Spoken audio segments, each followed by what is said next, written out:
Everybody, this is Tom Nash. Good morning. We have some very interesting updates from the ground. So there seems to be a development on the U.S.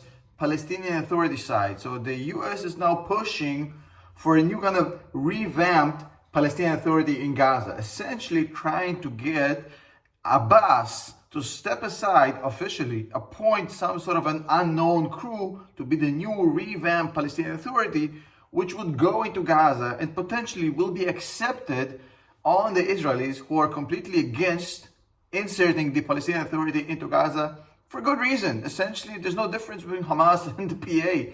The PA and Hamas agree on one thing. Despite hating each other, despite absolutely despising every single aspect of what they do, there's one point that they will never argue about, which is the destruction of the Israelis. It's just they kind of have a disagreement about how to get there. Hamas wants to get it done fast and violently. The Palestinian Authority has a different 50-year plan of essentially ruining Israel through the diplomatic route and whatnot.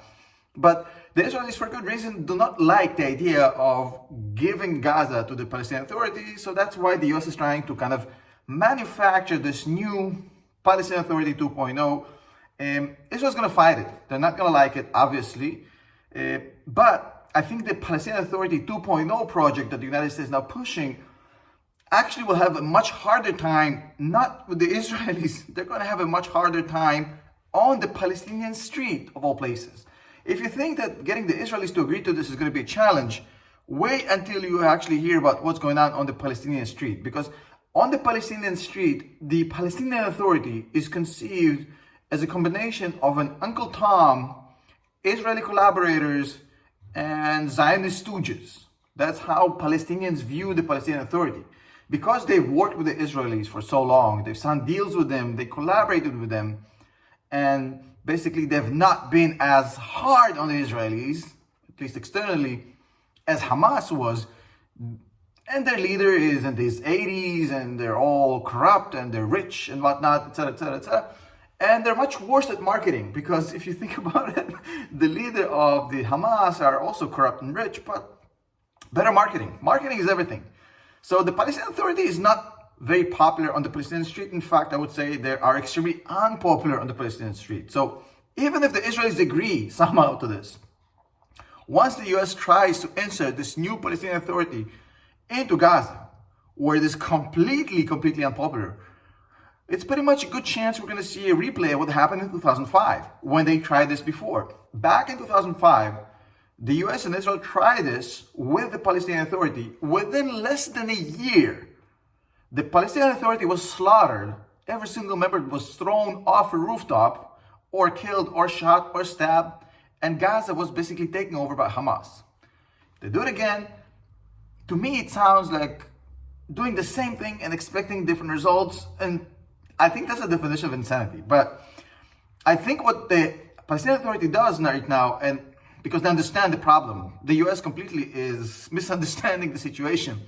I think the Palestinian Authority, despite Abbas being old, despite being corrupt, they understand that they might not have a choice. The US might actually push them into Gaza.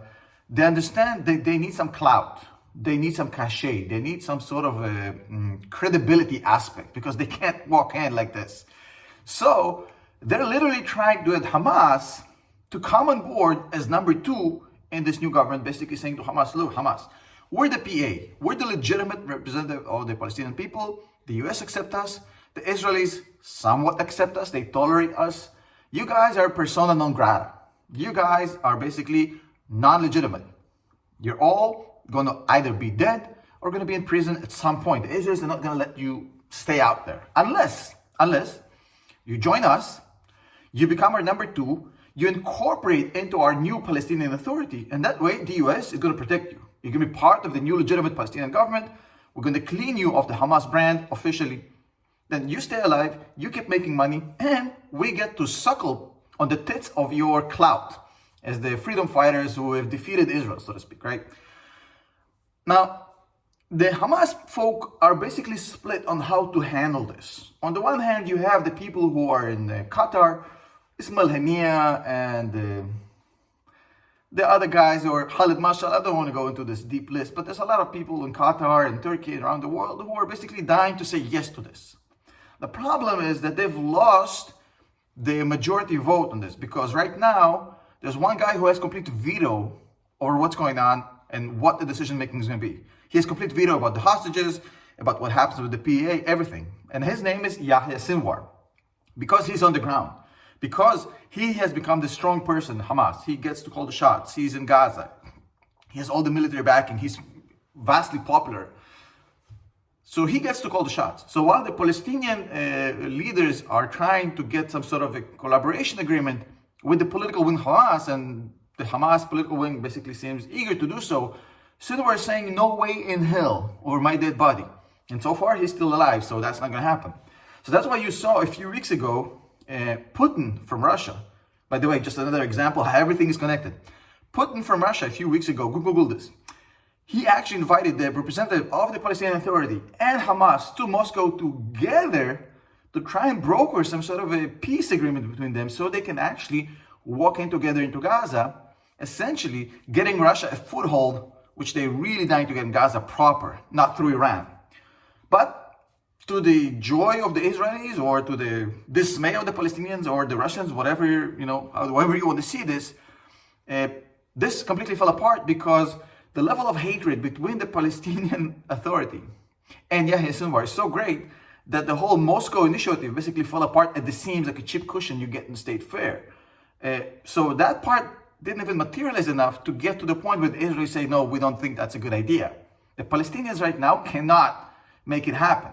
The PA knows without Hamas they can't walk in. Hamas knows without the PA it can't survive. And yet they hate each other so much they can't get a deal done which actually cause them to work together. All while the Israelis are basically pushing their own agenda and their own plan, which I told you will happen back in November. Back in November, I told you that the Israelis are going to cantonize Gaza because they don't want the PA, they don't want Hamas. There's no other choice. You have to cantonize Gaza, basically divide it into 5 different sectors and give each sector a civilian ruler that's going to be subject to Israeli security, but they're going to rule the sewer, the police, the distribution of food and whatnot, and basically create a canton system in Gaza. Now, that plan has been somewhat unsuccessfully tried back in the 70s. I gotta be honest with you.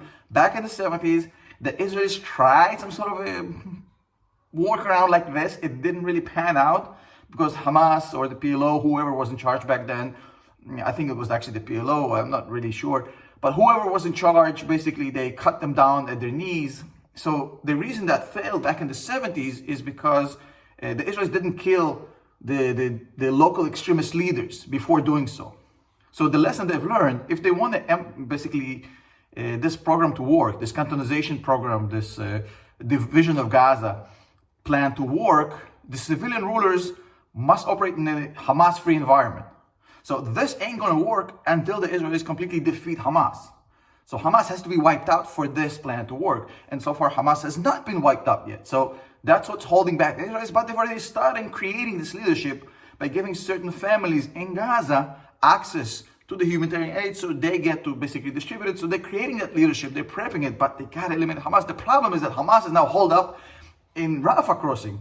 And in order to go to Rafah crossing, the Israelis have to beef with the Egyptians who don't want a stampede into Egypt of poor Palestinians, with the US who does not want another humanitarian crisis because there's 1.2 million people in Rafah. And it's the Ramadan month, which is essentially a very explosive month for a lot of emotional reasons. So if the Israelis go into Gaza right now, into Rafah, there's a huge potential explosion, but they gotta do it. And so there's basically a lot of moving parts right now. It's basically a race. Who gets their plan first? Will the Israelis get the cantonization plan first, or will the US get their own unified new Palestinian Authority first? It's a race. It's a race against the clock. Let's see who gets it first. But I'll tell you what, the Middle East has never been boring, and I don't think it's going to start now. I'll see you in the next one.